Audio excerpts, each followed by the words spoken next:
आदरणीय विलास साहब को धन्यवाद दूंगा। इनका मुझे और मेरे समाज को गौरवान्वित करवाया, क्यों कि इस देश में गद्दारी का पर्यायवाची शब्द ही जयचंद कर दिया गया था, जबकि जयचंद जी महाराज एक बहुत बड़े महान धर्म रक्षक राजा थे, लेकिन इन पाखंडियों ने उनको गद्दार घोषित कर दिया। और हुआ हमारा दुर्भाग्य कि हमें हमसे ही लड़ाया गया। पृथ्वीराज चौहान को इन्होंने अंतिम हिंदू सम्राट कह के खूब वाही की, लेकिन उनके भी एक पैबंद लगा दिया। जो वो पैबंद क्या था कि जयचंद जी महाराज के कोई बच्ची थी नहीं संयोगिता नाम से, लेकिन इन्होंने कहा कि जयचंद जी और पृथ्वीराज जी मासियाए भाई थे और जयचंद जी की बच्ची को पृथ्वीराज चौहान ले भगा, इसलिए युद्ध हुआ। तो दोनों को मरवा दिया ना, एक की तारीफ भी की लेकिन बदनामी का दाग भी लगा दिया और उनको गद्दार साबित करवा दी। दूसरी बात आई, क्षत्रिय समाज को कहना चाहता हूं, वैसे तो आप मूल निवासी भाई मेरे यहाँ ज्यादा हैं, क्षत्रिय समाज के तो गिनती के ही लोग हैं, मैं सत्यता स्वीकार करता हूं। आप लोगों ने हमें सहारा दिया है। एक समय था जब मेरे पूर्वज महात्मा बुद्ध ने आपको बनाया, महावीर ने आपको बनाया, आप विष्णोई धर्म के संस्थापक जामनाजी थे, सब धर्मों के निर्माता सिख धर्म के भी राजपूत ही थे, लेकिन दुर्भाग्य है कि हम मर गए, हमें नींद आई। उस समय आप दलित बंधुओं ने, जिनको दलित कहा जाता है, मैं तो सम्मानित समाज कहता हूं, क्योंकि इस देश निर्माण में आपका बहुत बड़ा योगदान है, इसलिए मैं तो आपका दिल से आभार व्यक्त करता हूं। न मुझे राजनीति करनी है, न मुझे चुनाव लड़ना है, न मुझे चंदा लेना है, इसलिए मैं दोगलापना नहीं करता हूं, क्योंकि मेरा कोई छुपा हुआ एजेंडा ही नहीं है। इसलिए मैं आप लोगों को दिल से सम्मान करने के लिए आता हूं। रही बात महाराणा प्रताप की, ये सारे बीजेपी वाले, आरएसएस वाले, कांग्रेस वाले महाराणा प्रताप के जयकारे लगाते हैं और मात्र महाराणा प्रताप तक ही सीमित हो जाते हैं, जबकि उसी महाराणा प्रताप को गढ़ने वाले उसके सेनापति भाई हाकम खां सूर को भूल जाते हैं और उसको तो धर्म में बांट देते हैं। उसकी सेना में जो आदिवासी दलित भाई थे, जिन्होंने महाराणा प्रताप के लिए युद्ध लड़ा, उसके स्वाभिमान को जिंदा रखा, उनका कोई सम्मान ही नहीं है। तो महाराणा प्रताप के समय भी हम क्षत्रियों ने धोखा दिया, बाकी समाजों ने महाराणा प्रताप को धोखा नहीं दिया। ये बात कौन कहेगा? ये बात ये कहते ही नहीं है। यही बात भीमराव जी के साथ हुई। भीमराव जी ने अपने 4 बच्चों का शोक झेला, माता रमाबाई ने अपने 4 बच्चों की कुर्बानी आप दलित समाज के लिए दी, लेकिन भीमराव जी को भी पढ़े लिखे दलित समाज ने धोखा दिया। ये भी सत्यता ही है। मैं गर्व करता हूं कि इस बार मूल निवासी संघ ने महाराज जयचंद जी की जयंती भी मनाई और 1 करोड़ का इनाम भी रखा इन पाखंडियों के लिए कि आओ और शास्त्र सम्मत प्रमाण रखो कि महाराज जयचंद गद्दार है, हम आपको 1 करोड़ रुपए देंगे। उस एहसान को चुकाने के लिए मैं झुंझुनू भी आया था, आज भी आया हूं और मरते दम तक आप लोगों की सेवा में तत्पर रहूंगा, क्योंकि क्षत्रिय पे एहसान एक बार होता है, बार बार नहीं। और क्षत्रिय का मतलब ये नहीं कि वो राजपूत है या ठाकुर है। क्षत्रिय वो है जो सह से रक्षा करे, यानी किसी बुराई से, कठिनाई से, विपत्ता से रक्षा करे, वो क्षत्रिय है। तो आज के समय में तो भाई मग्गा राम जी और विलास जी कारक और आप भी क्षत्रिय हो, क्योंकि आप भी तो हमारी और अब सबकी मनुवाद से, इस पाखंडवाद से रक्षा ही तो कर रहे हो। तो इसलिए ये कहना उचित नहीं होगा कि क्षत्रिय कोई जाति है। क्षत्रिय एक धर्म है, वो जिसको निभाए वो क्षत्रिय है। रहा सवाल राजपूत का, राजपूत कोई राजपूत माता के गर्भ से पैदा नहीं होता।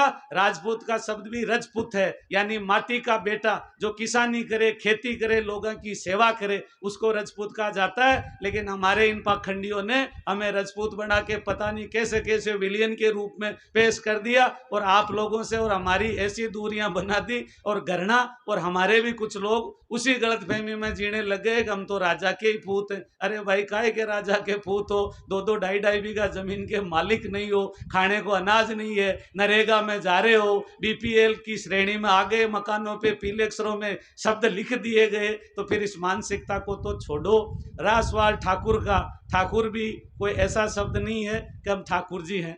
ठाकुर जी के प्रतिनिधि के तौर पे ठाकुर जी ईश्वर को कहा जाता है। महात्मा बुद्ध और महात्मा महावीर उसी के प्रमाण हैं।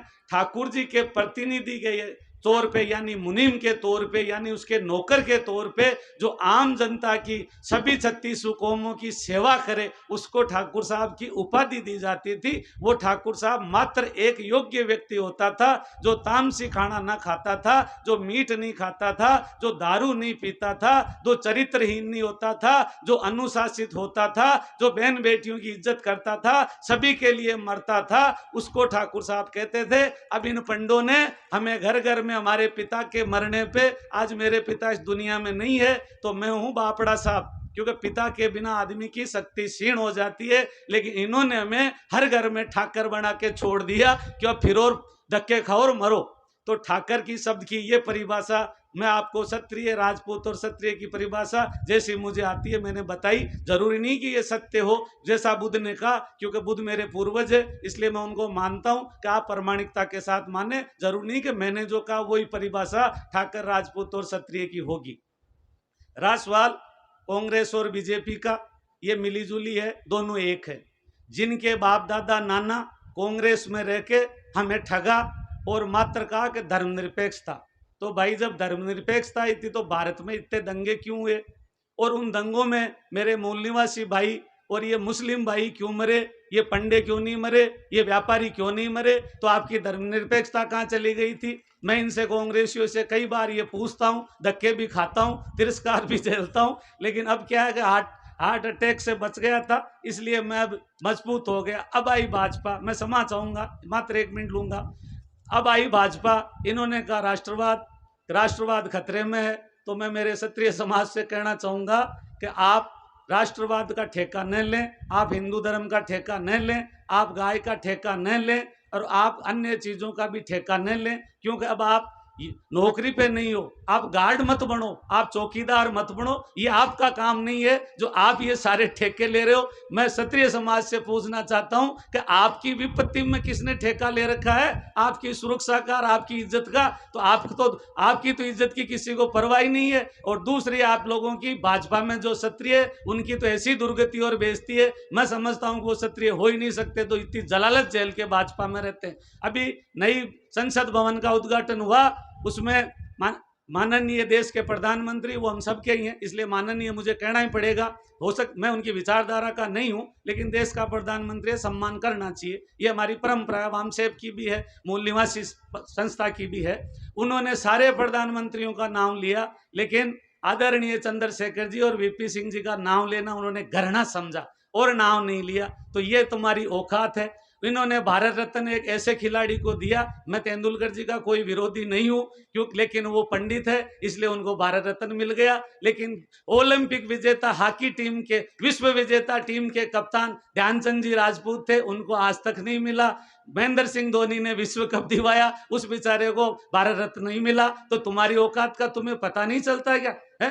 तुमने घोड़े की पूंछ पकड़ ली और खूब लात और मुंह तुड़वा लिया, वो हालत कर रखी है बीजेपी के ठाकरों ने। लेकिन कह रहे हो कि हमारी पकड़ तो देखो यार, पूंछ को हमने नहीं छोड़ा, मुंह तुड़ा लिया, नाक तुड़ा ली, गोडे तुड़ा लिए, सब कुछ तुड़ा लिया, लेकिन का पकड़ मजबूत है। अरे यार ऐसी पकड़ का क्या करोगे? छोड़ दो इस पकड़ को, इसमें तुम फायदे में रहोगे। मैं मूल निवासी समाज, दलित समाज जिसको कहा जाता है, मैं तो इस सबसे ही चिढ़ता हूं कि दलित जैसा कुछ है भी नहीं। मेरे मीरा के गुरु रैदास जी थे जिनका मैं वंशज हूँ। रामदेव जी की बहन डालीबाई थी, वो भी आपके ही समाज की थी। गोगा जी के भी भगत वाल्मीकि रतन जी और बज्जू भाई मेघवाल की आज भी पूजा होती है। तो आप लोगों से मेरी तो हाथ जोड़ के विनती है कि आपके जो इन पंडों ने जो घृणा भर दी, उस घृणा को मिटाओ। आप लोग हमारे साथ आओ, हम लोगों को भी प्यार करो, थोड़ा सा आदर दो। हम वैसे ठाकरनीय जैसे अमृतपुरी का रोल दिखा के हमारी छवि खराब कर दी, तो हम गरीब राजपूतों को तो बख्शो। हो सकता हमें भी 2-4 गलत लोग हो, उनका हमें विरोध करना चाहिए, और आप लोगों में गलत है उनका आप विरोध करो। ये मुस्लिम समाज के साथ धोखा क्यों हुआ कि अच्छे मुसलमानों को कांग्रेस ने पसंद ही नहीं किया। उनको अमन पसंद और पढ़े लिखे मुसलमानों से कांग्रेस को चिढ़े। जो जाहिल टाइप के मुसलमान हैं, जो हल्ला ब्रिगेड करते हैं, अन्यायोचित मांग करते हैं, उस मुसलमानों को नेता बना के कांग्रेस ने आगे किया। आगे करने का कारण कि मुसलमान से पूरा हिंदुस्तान का समाज, पूरे मूल निवासी, पूरी ओबीसी और क्षत्रिय समाज गणना करे, तब हमारा भला होगा। इसलिए मुस्लिम समाज की छवि बिगाड़ने के लिए बुरे लोगों को आगे किया। तो मेरा मुस्लिम समाज के भाइयों से निवेदन है कि वो सांप्रदायिकता की आग में न घुसे, वो पहले पूरी बात को समझे, परखे, देखे, उसके बाद में कोई कदम उठाए। मैं गर्व से कहता हूं कि मैं क्षत्रिय हूं, मैं हिंदू नहीं हूं, और इसकी सजा मुझे मिल रही है और मिलनी शुरू हो गई। मैं जब एसी समुदाय का सबसे बड़ा समर्थक हूं और मेरे पिता भी थे, मुझ पे एसी का केस लगवा दिया गया झूठा, और वो एसी का केस करने वाला मुझे जानता ही नहीं, घर सो रहा है बेचारा, उसको पता ही नहीं कि दलपत सिंह गजचुपरा की शक्ल कैसी है। मैंने उसको पूछा, भले आदमी जानता है क्यों नहीं जानता, क्यों किसने कहा कि साहब ये फलान जी सिंह साहब एक सरपंच साहब थे, 2 ठाकर आपके, इन्होंने कहा कि इसके घर पड़े के लगा दे और 458 और चेप दे। मैं उस गली से गुजरा था रात को, कैमरे में मेरी फोटो आ गई, पजामे और टी शर्ट चप्पल में था, तो मैंने 458 यानी घर में घुस के डकैती, और अब SC ST और एक मामले में और पोस्को में लटका दिया गया। तो ये हालत है इस पाखंडवाद से लड़ने की, लेकिन मैं जिंदा हूं, जिंदा होने का प्रमाण हूं। ये दोनों केसों से बच गया, पोस्को में जरूर मैंने 2 महीने में बरी हो जाऊंगा। मैं आपको विश्वास दिलाता हूं, पाखंडवाद की जड़ें हिलने लग गई है, अब आप डरना मत। अभी वक्ता कह रहे थे भीड़, मैं भीड़ को पसंद नहीं करता, हमें कार्यकर्ता चाहे, भीड़ तो इंजड़ों की तालियां बजाने वालों की होती है। पांडव 5 भाई थे, वो विजय हुए, और कौरव 100 थे, वो नकारा और निकृष्ट थे, इसलिए हार हुई। इसलिए आप भीड़ में मत जाना। आप तो, मैं भी आज खरात साहब को सुनने आया था, मैं देश विरोधी संगठन चलाता हूं, मैंने मेरे बच्चों का दहेज नहीं लिया, 100 रुपए नहीं लिए। क्यों नहीं लिए? इसलिए नहीं कि मैं करोड़पति या कोई पैसे वाला हूं, सिर्फ इसलिए कि मुर्गी का पैसा लेता आदमी, अंडे के पैसा लेता है, बकरी गाय भैंस बेचता पैसा लेता है। तो आपको शर्म आनी चाहिए कि आप पढ़ी लिखी बच्ची जो एक पिता देता आपको संस्कार बना के, आपका वंश बढ़ाती है, आपकी सेवा करती है, इसलिए आप बेटी वाले से लेना बंद करो। और गोल टेबलें जो हमारे ये ठाकर बैठने लग गए और चिंतन शिविर लगाते हैं, चिंतन शिविर तो ये था, ये आज आप सबके साथ बैठ के हम नई रचना बनाते, नई सोच बढ़ती। इसमें तो आने पे शर्म आई उनको, श्राद्ध पक्ष का बहाना ले लिया और दारू की टेबल पे 3-4 पेग पीने के बाद में हमारा चिंतन शुरू होता है। इसलिए मेरा निवेदन है कि इन चिंतन शिविरों से इस ठाकर समाज को दूर हो जाना चाहिए। मैं नहीं कहता मत पियो, स्वास्थ्य की दृष्टि से अगर किसी को जरूरत है 1-2 पेग घर पे बैठ के ले सकते हो, मैं कोई मोरल पुलिसिंग नहीं हूं, आप सब अपनी इच्छा के मालिक हो। लेकिन इन पाखंडियों से अब बचने के लिए आपको क्रांति पैदा करनी पड़ेगी, और क्रांति तलवार से नहीं होगी। तलवार से होती तो तुर्किस्तान से तुर्क आए थे,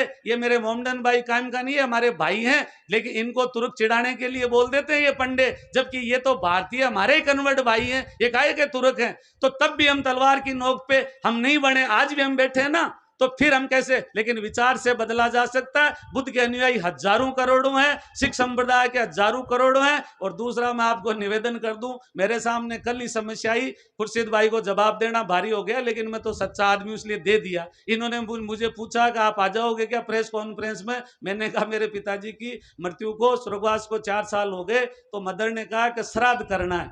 इन्होंने कहा फिर जवाब क्या दोगे? मैं क्यों दूंगा, आके जवाब दूंगा। तो मैंने कहा कि मैं नहीं करता, सिर्फ छोटा सा कर्मकांड करो। हमारे मंदिर के पुजारी जी आए और मुझे धमकाना शुरू कर दिया। ये तो परसों की बात है, 29 तारीख की। मैंने कहा साहब क्या बनाना बताओ? क्यों साहब श्राद्ध में तो सिर्फ मालपुआ जलेबी खीर बनती है। मैं क्यों साहब कैसे? मरने वाले को तो ये चीजें पसंद नहीं थी। मेरे पिता तो राबड़ी रायता खाते थे, गरीबी में रोटी ही नहीं मिली, तो उनके लिए तो ये खीर पूड़ी और मालपुआ क्या काम का, मुझे बताओ। तब उन्होंने कितनी बड़ी झूठ बोली। मैं सार्वजनिक मंच से कह रहा हूँ, एक क्षत्रिय हूं इसलिए झूठ बोलना मैं पाप समझता हूँ, क्योंकि नाजायज नहीं हूं मैं। दोगला उसका बोलते हैं जो दोगला आचरण का हो। ये हमारे रावणा राज ये दोगले और गोले नहीं होते। गोगला और गोला वो होता है जो किसी संगठन में फूट डला के चला जाए। मुझे रविंद्र मेरा छोटा भाई है, मुझे इस संगठन में लाया और आज मैं इसकी दुकान बंद कर जाऊं तो असली गोला मैं हूं। गोला कोई बाहर से नहीं आता, दोगले आचरण का व्यक्ति गोला होता है। तो मुझे उन्होंने कहा कि साहब खीर जलेबी मैं क्यों नहीं बनवाना चाहता, मैं तो परिवार के लिए रोटी सब्जी थोड़ी बहुत करना चाहता हूँ। क्यों साहब हजारों सालों की परंपरा है। मुझे हंसी आ गई। मैं कि यार अपने आप को विद्वान कहते हो, हजारों सालों की परंपरा। 200 साल पहले अंग्रेज आए थे, वो अपने लिए ब्रेड की रोटी लाए थे। गेहूं हमारा भारत का अन्न ही नहीं है, हमारे तो बाजरा मोट जवार होती थी, हम यही खाते थे। जब गेहूं चावल इस भारत में पैदा ही नहीं हो रहा था तो मैदा के बिना तो ये तुम्हारी जलेबी भी नहीं बनती थी, चावल के बिना खीर नहीं बन रही थी, सेवैयाँ अभी शुरू हुई मैदा से। पहले तो बाजरे जो को काम में लेते थे उसकी खीर बनाते थे। तो मैंने कहा यार ये मुझे बता तो सही, शुरू कब से हुआ? कि हजारों सालों से। अरे मैं क्यों झूठ के जनरेटर, जब हमारे पास ये साधन ही नहीं थे। मैं 53 साल का हूँ, भोजू में से निकालते थे गेहूं और मेहमानों के लिए रोटी बनती थी, और हम जैसे ताकते थे कि ये मेहमान हमें कह दे कि भाई इस बच्चे को तो साथ बैठा दो। ये तो हमारी हालत थी, और आज हमें मालपुए और ये जलेबी और खीर बारी है। तो मेरा आपसे निवेदन है कि आप ऐसे पाखंडियों से बचे।